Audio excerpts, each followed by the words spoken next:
NOAA science to managers for use for decision making. And particularly, I work on coastal inundation issues. I've been with NOAA since 2002, working on various issues such as inland riverine flooding, storm surge flooding, tsunami inundation, and now we've been focusing a lot of effort on sea level rise. So I'm very thankful to be able to present this to you today, and thank you, Sarah, for inviting me to do so. I'll go ahead and get started.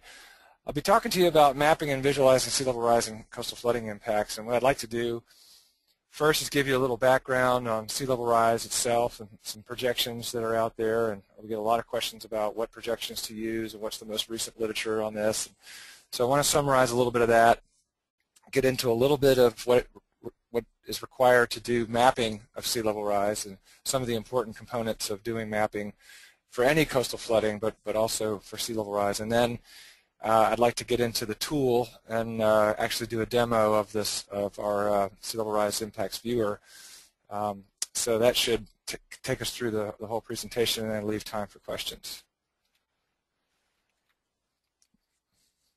So there are a lot of different sea level rise projections in the literature, and the most recent review of a lot of the literature that's out there has been taking place with the National Climate Assessment that's been going on. Every 4 or 5 years or so, the U.S., especially the federal agencies, work on the National Climate Assessment, and they're currently working on the 2013 version of that.